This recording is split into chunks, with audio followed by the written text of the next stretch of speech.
Good afternoon and welcome to tonight on Flash News.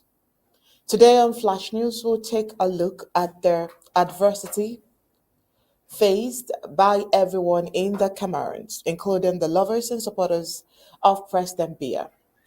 Pro-Biya activist Anjos Maria Pillay, also known as Sentinel de la Republique, has been detained in Kondengin Central Prison in Yaoundé, the capital of Cameroon. This arrest comes amid growing criticisms of President Biya's 42-year rule, marked by a tightening grip on dissenting voices.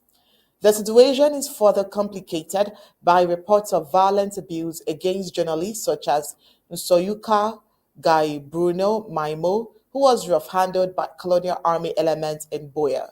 The Committee to Protect Journalists is calling for those responsible to be held accountable.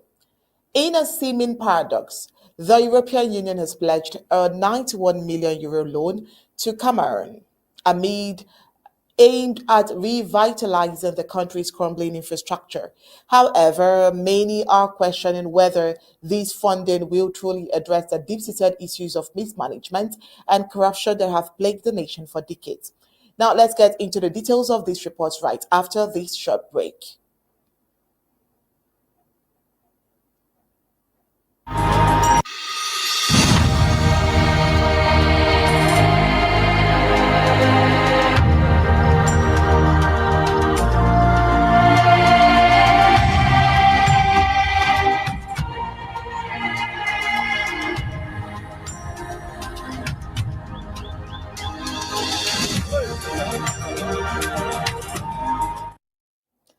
Welcome back. Now, the Committee to Protect Journalists calls on La Republique de Cameroon colonial authorities to investigate and hold accountable those responsible for detaining and violently abusing Soyuka Guy Bruno Maimo, a reporter with the privately owned Volcanic Times newspaper, while he covered a demonstration on October 24th. The members of La Republique de Cameroon Gendarmerie responsible for detaining, beating, and subjecting journalists Nsoyuka Guy Bruno to degrading treatments must be held accountable. Now, CPJ's African program head in Durban, the president of Cameroons work in perilous conditions with the threat of violence and detention hanging over them, and the abduction and abuse of Maimo only reinforces this fear. That's not all. Colonial Army officers in Boya, the capital of the Atlantic Zone of the Federal Republic of Amazonia, abducted Maimo while he was covering a protest by a local women's group outside the Colonial Gendarmerie offices and detained him for 5 days without access to a lawyer or his family. Well, according to the Cameroon's Association of English-Speaking Journalists, that's what happened. So before his release on the 29th of October, the colonial gendarmes had hit him with their hands and a belt, insulted him, threatened him with imprisonment, and forced him to clean the gendarmerie's toilet. Every time I tried to explain, I received more beatings. This was what Maimo explained. The call for action is genuine. The point is that the colonial regime won't nail those responsible for executing dirty assignments. A case in point is that of Samuel Wazizi, an Amazonian and a journalist who died from torture in the colonial army custody. No justice has been rendered by the colonial regime, and even the family. was deprived of his corpse. At least five other journalists are currently jailed in the Cameroons, with one journalist, Stanislas Dessert, released on December 28, 2023, after CPJ's annual prison census was published.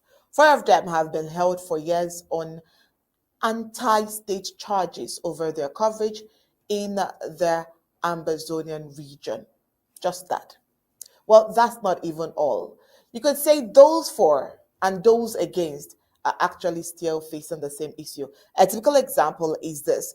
She's been known for her fervent support of President Pro-Biya and her vocal disdain for the Bamileke people. Angels Maria Pillay was apprehended at the Yaoundé in Samalan airport and has since been placed under provisional detention. The colonial authorities have charged her with cybercrime, public insult, defamation, and making conditional threat. Bia's lengthy tenure has been marred by allegations of corruption, economic mismanagement, and human rights violation, leading to widespread dissatisfaction amongst the populace. As calls for change grew louder, the regime's response to dissenting voices has become more aggressive. That's not just it. As evidenced by Anjo's arrest, critics argue that the regime's actions reflect a desperate attempt to maintain control over a population that is increasingly restless and delusioned. The arrest of such a prominent supporter is a wake-up call that it's even aligning yourself with Biya will not stop you from facing similar repercussions. So at the end of the day, why not just stand for the truth? So the future of political discourse in the Cameroons hangs in the balance as citizens now weigh the risks of speaking out against a regime that has ruled for over 4 decades with nothing to show for it. Absolutely nothing to show for it. But in all of this, they are still going to take loans. Loans. The question is, will this loan do what it's supposed to do, or will this loan go into the private coffers of the leaders in the Pro-Biya regime? This report says that in a recent meeting, the European Union announced a 91 million euros, roughly 59.3 billion francs CFA, a loan to Cameroon. It is aimed at boosting infrastructure and attracting foreign investments. So this funding is designated for essential projects like energy development, road networks, and a railway linking La Republic to Cameroon to Chad, as well as a bridge over the Detained River to improve connectivity with Equatorial Guinea. So, Colonial Minister of the Economy, Alamine Ousmane May, claimed that this loan is a testament to their commitment to making Cameroon a hub for investment and development in Central Africa. Oh, how nice. One must, however, question how many more testaments are needed when the reality speaks of years of neglect and mismanagement. Would pause here and remind you of the times when we talked about the neglect in the airport, which we just treated just a few days ago. The airports, the roads, the people, the environment lacks any form of management. And so when you talk about law, oh well, in the Federal Republic of Amazonia, as well as La Republic de Cameroon, infrastructure is in shambles with potholes that could swallow cars, energy shortages that cripple businesses, and ports that are relics of a bygone era. Look at this image on the screen. Can you imagine that humans live and access such roads?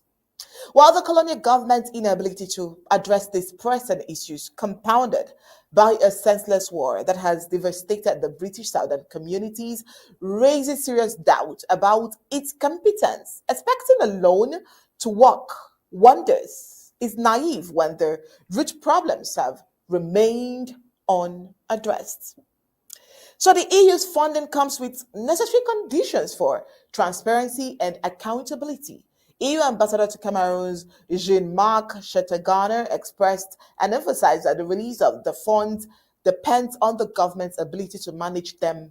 I think I would scream at this point responsibly, given La Republic de Cameroon's notorious reputation for corruption, where a staggering $114 billion was lost to graft last year.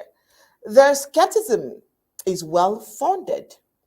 So, Shatagana's call for reassurance and assurances that the enterprise tax with infrastructure projects will accept funds transparently seems almost futile in a system where accountability is often an afterthought.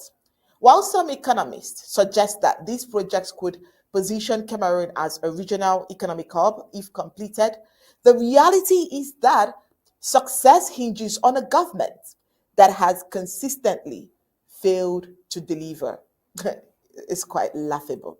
Well, while we wait and see what would come off of this project, remember, this week on Amazonia comes up at the top of the hour, 8 o'clock. We tap at the king and the gentlemen of the bar. So you do well to join that particular conversation and see all of the new discourse that will be brought on the front banner. Until then, do well to enjoy your afternoon.